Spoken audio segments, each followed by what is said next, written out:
Good morning. Welcome back to the channel. I just wanted to tune in this week and give you guys a little bit of an update.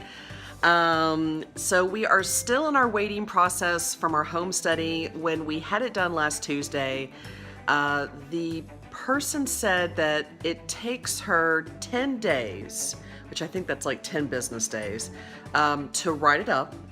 And then she submits it, and then it's like another 10 to 14 days for it to be processed and I guess hopefully approved. And then after that, we're supposed to have another walkthrough by the current caseworker. So the person who came and did our home study was a contractor outside of Child Protective Services. Child Protective Services. Sorry. I've had one cup of coffee and I'm like, ugh. So I think I said in a video that we were going to get a new caseworker. So that's not the case right now. So I apologize for that mistake. I will probably misspeak a lot of things moving forward because the one thing that for many of you foster and adoptive parents, and especially for those of you who are going through this process, I mean, Sean and I have been doing this for several years now. You would think that we actually know what's going on. That's not the case. I mix things up all the time. And it's crazy. So, please have patience and forgiveness for me because I make a lot of mistakes. But so we are still waiting. So last Tuesday was our home study, and the rest of the week actually went really well. I actually got in contact with another person at CPS because I'm very excited to announce this, really. I think I can now. Because I don't really see a problem with us being approved. Well, me being approved, because I'm going to do this first. Sean says that, he can't really do it right now because there's just a lot going on at work. And he's probably going to be traveling soon because it's almost the summertime, and that's like the busiest time of year for where he works. But I am looking at volunteering to be a hospital sitter through Child Protective Services. So what is that? Okay, so what that is there are children who are in, oh gosh, the light is like, we're trying to like play around with the lights. Okay, this is a little bit better. Sorry about that. Okay, so a hospital sitter is someone who volunteers their time. It's a program through Child Protective Services, and the children that I would be sitting with and being with and spending time with are children who are in the foster care system. Here's the heartbreaking part. Many of these children are in the hospital. They're undergoing procedures. They're there recovering from very intense injuries that were inflicted upon them from either their biological parent or the family member that they were staying with at the time. So there are some children there in the foster care system who are just undergoing basic childhood surgeries. Hernias, sometimes appendectomies, things like that. I don't know. I mean, the tonsils, whatnot. I have to actually think about, okay, what are our childhood surgeries? It's been a while. But for the most part, there are children there that have sustained really intense injuries, and they're all alone because their particular case,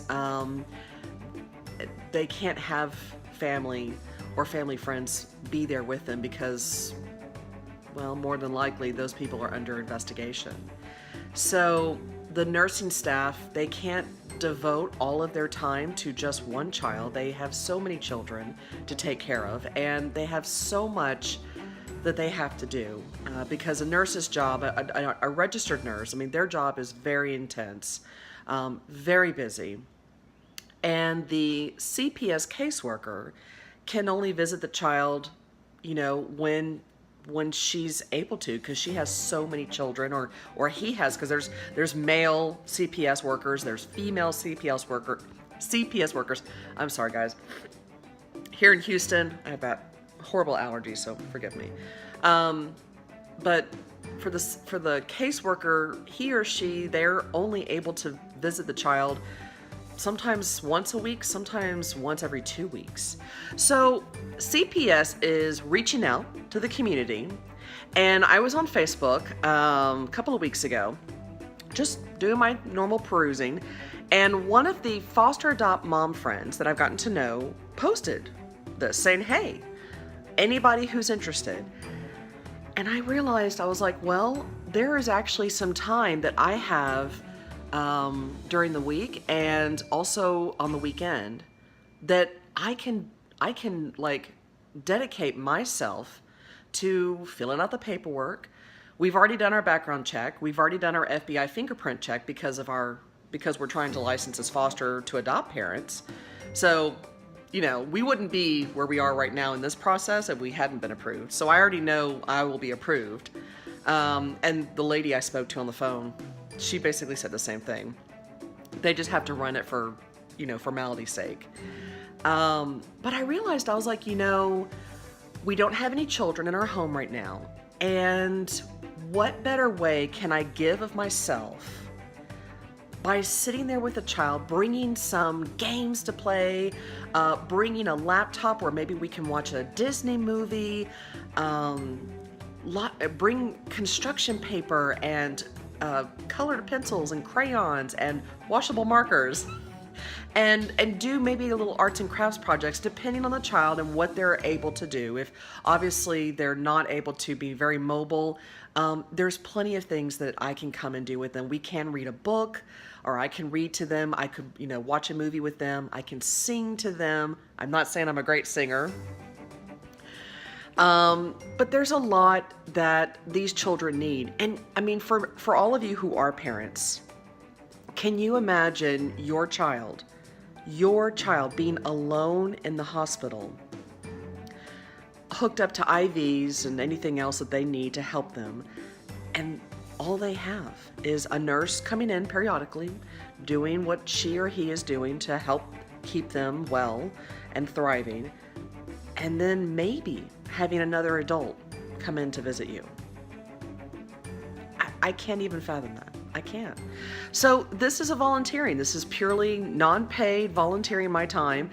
And this isn't to, like, you know, move us up any further along the process. It's just, for me, I just realized, you know, while we're waiting, while we're trying to figure out how long this is going to take to receive our next placement, sorry, because the last time it took us a year.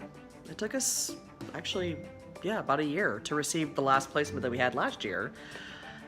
I don't know. And so, you know, I thought, why not? Why not be just that person that can come in, you know, a specific day, a specific time every week, or a couple of times a week, depending if it's during the week or during the weekend. And fortunately, they need people all the time. Why not? So the reason why I wanted to share this with you guys is I really want you to reach out to your Child Protective Service agency. Every city has one. And ask them, what is their greatest need? Do they need respite providers? People who can be licensed babysitters for foster and adopt families? Do they need volunteers, like a hospital sitter? Do they need volunteers to help them at adoption events? Do they need people to host foster and adoption events? Ask your Child Protective Service agency in your local area, what is their greatest need? What do they need help with?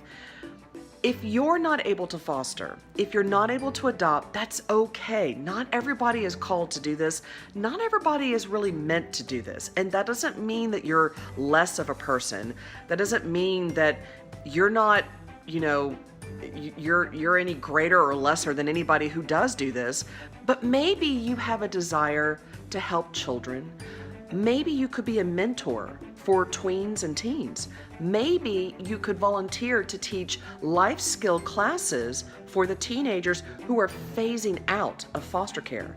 There are so many things right now that Child Protective Services needs help with, and they need us in the community to step up and do that. So if you can't foster, if you can't adopt, this is the best way to give back, especially if you have a little bit of time. And trust me, they need help all around the clock. There are even Child Protective Services in your local area who have shelters that children are removed from their home and put into a shelter before they go to a foster home. Somebody has to be like a babysitter, like a care provider at the shelter. And they have all sorts of shifts. And this is a volunteer job. So you're there helping children, playing with them, engaging with them, and listening to them and being there when they're crying and they're angry and they're processing so many feelings. And don't worry about not knowing what to do. Child Protective Services does provide training. And it is free to you, and it allows you to know, how can I help these children in my own way?